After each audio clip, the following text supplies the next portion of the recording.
The man, the master, the marvel, Salvador Dali is one of the most celebrated artists of all time.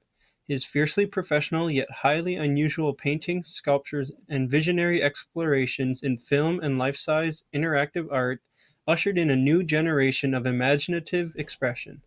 From his personal life to his professional endeavors, he always took high risks and proved how rich the world could be when you dare to embrace pure creativity. We discover the life and legend of Salvador Dali and get to know the people, places, and events that transformed him into a surrealist sensation.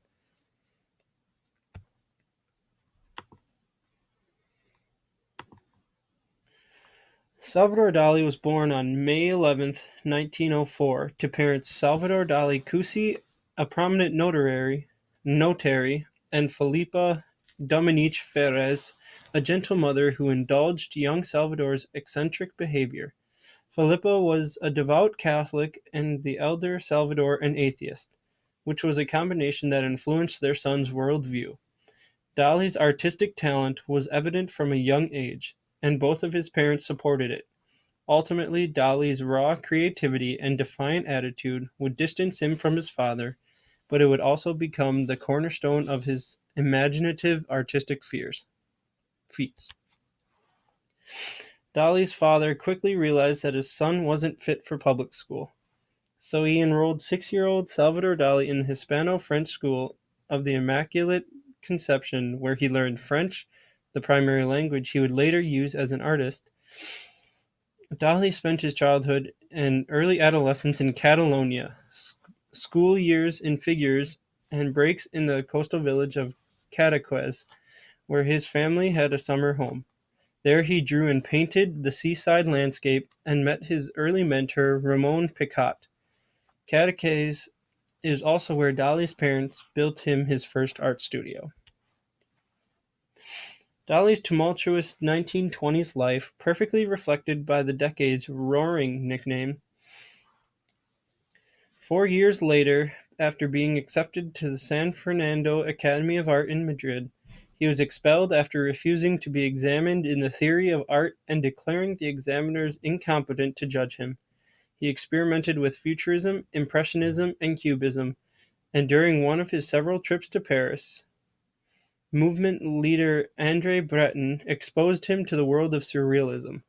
In 1925, Dali had his first solo exhibition in Barcelona, and the decade saw his works showcased across the globe. After leaving the academy, Dali returned to Catalonia, where his art became bizarre and even grotesque. The 30s watched Dali transform from a critical figure in the Surrealist movement into its enemy. After becoming a prominent figure in the group, he was nearly expelled after a trial in 1934. His dismissal was due to his apolitical stance, his feud with leader André Breton, and his public antics. In July 1936, the Spanish Civil War started, and Dali and his wife remained in Paris, where he continued evolving his artistic style. He was influenced by the psychoanalysis of Sigmund Freud, whom Dali met in 1938, and in 1939, André Breton definitively expelled Dali from Surrealism. Dali and his wife spent the better part of the 40s in America after fleeing World War II.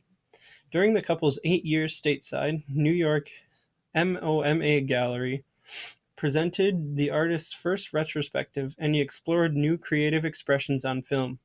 He teamed up with Alfred Hitchcock to create dreamlike sequences for Spellbound, and was later hired by Walt Disney to complete the art and storyboards for what would ultimately become the film Destino.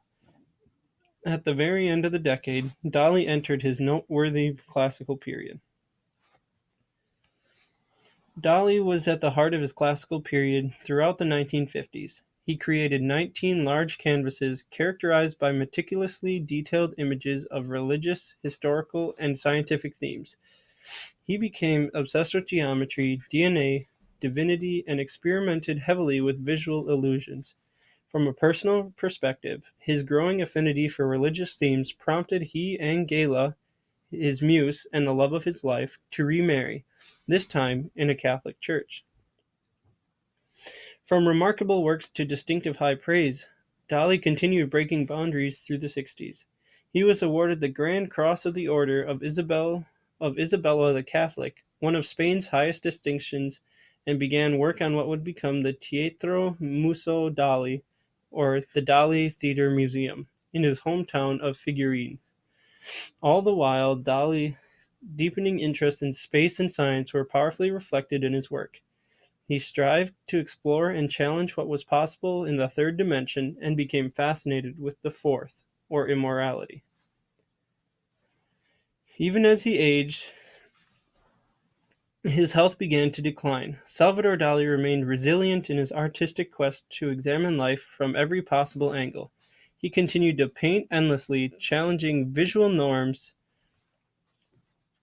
with holographic and stereoscopic imagery, all the while dedicating much of his time to opening the Teatro Museo Dali. Dali remained a prominent figure and celebrity with retrospectives exhibiting all over the world. In the last years of his life and the death of his wife, Dali painted less and less. Still fascinated by the ideas of immorality and the fourth dimension, his last works were mathematical, challenging the plasticity of life as we know it. In 1984, Dali was severely injured in a house fire at his Pueblo castle and was confined to a wheelchair for the remainder of his life. Friends, followers, and fellow artists then moved him back to Figueres to live at the museum, where he died of a heart failure on January 23, 1989, at the age of 84. Even after death, Salvador Dali's star didn't fade. In the 1990s, his estate was split between Madrid and Catalonia, and many prominent exhibitions of the artist's work continued to show throughout the world, from Montreal, London, and Spain to Tokyo, Venice, and the United States.